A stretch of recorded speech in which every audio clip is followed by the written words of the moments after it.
आजकल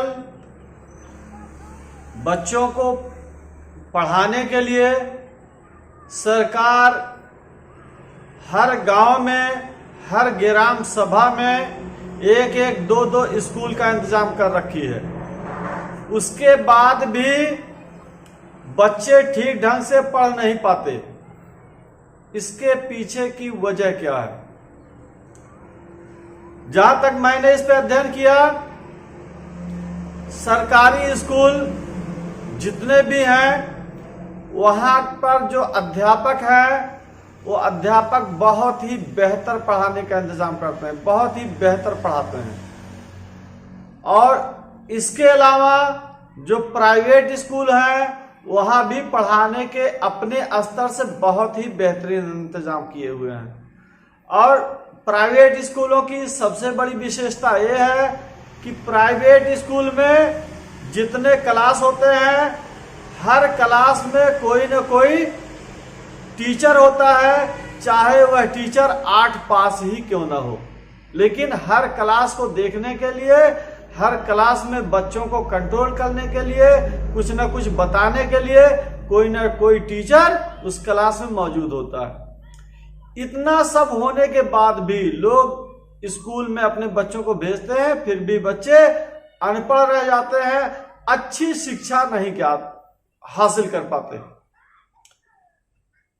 इसके पीछे का वजह जो मैंने अब तक अध्ययन किया वो ये है कि आज के इस भाग दौड़ भरी जिंदगी में कुछ अभिभावक अपने परिवार को लेकर के कुछ दिन गांव में रहते हैं, कुछ दिन शहर में रहते हैं, कुछ दिन गांव में, कुछ दिन शहर में। पता ये चला कि बच्चा 1 साल 2 साल गांव में है तो 1 साल 2 साल शहर में रहता है या दूसरी किसी जगह पे रहता है। अब वह जहां जाता है वहां एडमिशन के लिए माँ बाप परेशान होते हैं, उसका एडमिशन कराते हैं। और जब पढ़ाई का थोड़ा सा उसका माहौल बनता है तभी फिर तैयारी होने लगती है कि बेटा अब चलो गांव चला जाए। गांव में जब पढ़ाई के लिए थोड़ा सा उसका फ्लो बनता है तब तक तैयारी होने लगती है कि अब चलो शहर में रहा जाए या दूसरी जगहों पे रहा जाए। इस तरह से बच्चे बर्बाद हो जाते हैं। लेकिन कुछ बच्चे ऐसे भी हैं जो गांव पे ही रहते हैं। अक्सर पिताजी बाहर या सऊदीया चले गए कमाने के लिए, मम्मी घर पे हैं। अब वह मम्मी उस बच्चे को लेकर के कभी बच्चे के नानी के यहाँ, कभी बच्ची के बाबा की हैं, कभी बच्चे के नाना की हैं, मामा की हैं, कभी दादी के हैं। मतलब वह बच्चे दादी नाना के चक्कर में न घर के रह जाते हैं न घाट के रह जाते हैं। और इसी तरह से बच्चे आहिस्ता आहिस्ता बड़े होते चले जाते हैं। और जब माँ बाप की आंख खुलती है कि मेरा बच्चा इतना बड़ा हो गया अभी पढ़ नहीं पाता, तब तक अक्सर लेट हो चुकी होती है और बच्चे बर्बाद हो चुके होते हैं। और उस स्थिति में उस बच्चों को पढ़ाने का प्रयास किया जाए तो पता ये चलता है कि बच्चा 12 साल का 15 साल का हो गया है और अभी वह अक्षर को बढ़िया से नहीं पहचान पाता, या अगर अक्षर पहचान पाता हो तो मात्राओं को बढ़िया से नहीं पढ़ पाता, समझ पाता। और इस तरह से न तो हिंदी पढ़ पाता है, न अंग्रेजी पढ़ पाता है। और ऐसे भी बच्चों को मैं देखा हूं जो इकाई दहाई सैकड़ा वाली संख्याओं को भी नहीं पढ़ पाते। ये बहुत ही दुख की बात है।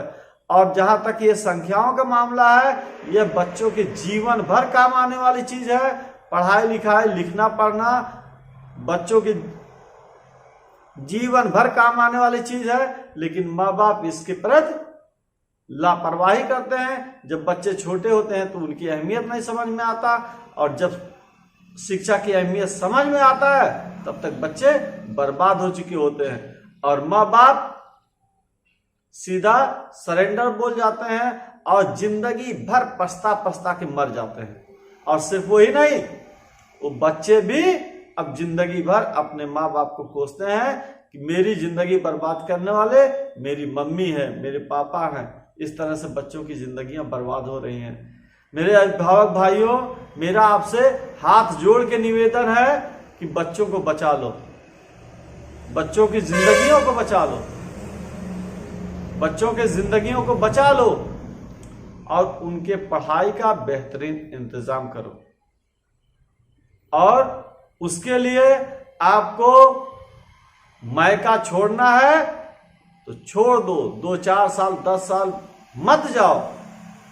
अगर आपके वहां जाने से बच्चे की पढ़ाई डिस्टर्ब होती है तो छोड़ दो, नहीं चाहिए ऐसा मायका। क्यों? क्योंकि इस मायके के चक्कर में वो आपके जो बच्चे हैं जिंदगी भर सिर्फ रोते हैं, और उसका खामियाजा सिर्फ उन्हीं पे नहीं, उनकी आने वाली जो पीढ़ियां होती हैं, जो नस्लें होती हैं, उस पे भी पड़ता है। तो अगर आप चाहते हैं कि मेरा बच्चा शान से जिए, सर उठा के जिए, तो आपको कुछ बलिदान करना पड़ेगा, अपने कुछ कुर्बानियां देनी होंगी। और कुर्बानियां क्या है?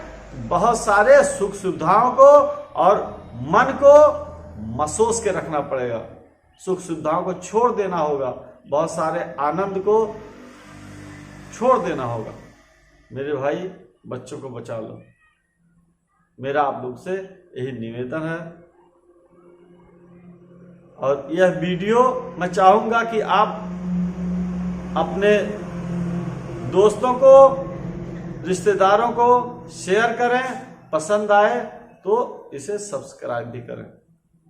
धन्यवाद।